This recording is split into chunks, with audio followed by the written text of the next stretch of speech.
संविधान बचाओ जन आक्रोश रैली में दीपेंद्र हुड्डा ने किया जय भीम का उद्घोष। हजारों लोगों ने ली इस बार संविधान बचाने के लिए वोट करने की शपथ। संविधान को बदलने व कुछ लना की मानसिकता वाली बीजेपी को जनता वोट की चोट से देगी जवाब। दीपेंद्र हुड्डा। बीजेपी सांसद ने खुद पूर्व मंत्री व मुख्यमंत्री कार्यालय पर लगाया था 300 करोड़ के अमृत घोटाले का आरोप। दीपेंद्र हुड्डा। बीजेपी सरकार ने ना कोई काम किया, ना किसी का सम्मान किया। दीपेंद्र हुड्डा। रोहतक लोकसभा के नतीजे से पड़ेगी हरियाणा में सत्ता परिवर्तन की नींव, फिर बनेगी कांग्रेस सरकार। दीपेंद्र हुड्डा। झज्जर शहर में कांग्रेस पार्टी द्वारा संविधान बचाओ जन आक्रोश रैली का आयोजन किया। संविधान निर्माता डॉक्टर भीमराव अंबेडकर की 134वीं जयंती कांग्रेस पार्टी द्वारा बड़ी धूमधाम से मनाई गई। संविधान निर्माता डॉक्टर भीमराव अंबेडकर की जयंती के उपलक्ष्य में कांग्रेस पार्टी द्वारा झज्जर शहर में संविधान बचाओ जन आक्रोश रैली का आयोजन किया गया। कांग्रेस पार्टी की संविधान बचाओ जन आक्रोश रैली में मुख्य अतिथि के रूप में शिरकत करने पहुंचे कांग्रेस पार्टी के राज्यसभा सांसद दीपेंद्र हुड्डा और उनके साथ कांग्रेस पार्टी के बेरी विधायक डॉक्टर रघुबीर कादियान, बादली विधायक कुलदीप वत्स, खरखौदा विधायक जयबीर वाल्मीकि, बड़ौदा विधायक इंदु राज नरवाल, नूह विधायक आफ्ताब अहमद और विधायक जगबीर मलिक मौजूद रहे। संविधान बचाओ जन आक्रोश रैली में पहुंचने पर कांग्रेसी नेताओं का रैली आयोजक पूर्व शिक्षा मंत्री व झज्जर कांग्रेस विधायक रीता भुक्कल द्वारा स्वागत किया गया। रैली में पहुंचने के बाद सभी कांग्रेसी नेताओं ने डॉक्टर भीमराव अंबेडकर की प्रतिमा के सामने माल्यार्पण किया। रैली में भाजपा के दौरान कांग्रेसी नेताओं ने हरियाणा सरकार पर जमकर बरसे।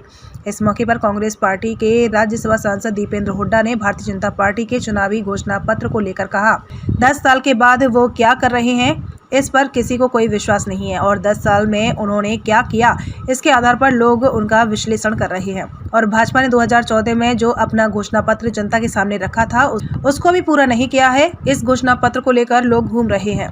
भाजपा सरकार प्रत्याशियों का लगातार किसानों द्वारा विरोध किया जा रहा है, जिसको लेकर भाजपा प्रत्याशी विरोध करने वालों को कांग्रेसी बता रहे हैं। इस सवाल पर बोले कांग्रेस के राज्यसभा सांसद दीपेंद्र हुड्डा ने कहा कि पूरे देश के हर वर्ग में सरकार के खिलाफ नाराजगी है और कोसली में रोहतक लोकसभा से भाजपा प्रत्याशी अरविंद शर्मा का विरोध हुआ, वो हम सब ने देखा और उसके बाद रणजीत चौटाला का विरोध हुआ और दुष्यंत चौटाला का विरोध हुआ और भाजपा के सिरसा प्रत्याशी का विरोध हुआ और जेजेपी में बीजेपी के नेताओं का और उम्मीदवारों का विरोध हो रहा है और 5 साल से बड़ी संवेदनशीलता से हर वर्ग में एक नाराजगी है सत्ता पक्ष के घमंड को लेकर। और मेरी लोगों से अपील है कि जो ये गुस्सा है इसको अपने दिलों में रखें और इसका इजहार मतदान के दिन बटन दबाकर वोट की चोट से इसका इजहार करें। और प्रजातंत्र में सभी को अपनी वोट मांगने का अधिकार है और मैं समझता हूँ कि हर नागरिक गरिमा हर दल के प्रति बनाए रखे और हमेशा से मेरा यह आदर्श रहा है। रोहतक लोकसभा से भाजपा प्रत्याशी अरविंद शर्मा के बयानों पर भी किया पलटवार। कहा, भाजपा प्रत्याशी अपने किए गए कामों को लेकर जनता के बीच में जाए और वह बताए उन्होंने रोहतक लोकसभा में क्या काम किए हैं और कितने विकास कार्य करवाए हैं। और रोहतक लोकसभा भाजपा प्रत्याशी अरविंद शर्मा बताए कि सांसद निधि खर्च में वो देश के सभी सांसदों से पीछे क्यों हैं।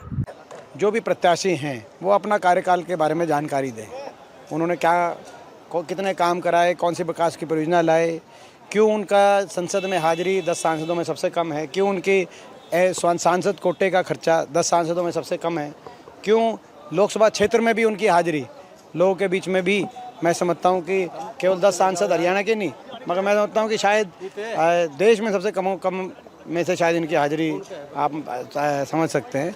तो वो कहाँ नदारत थे, क्यों काम नहीं करा पाए।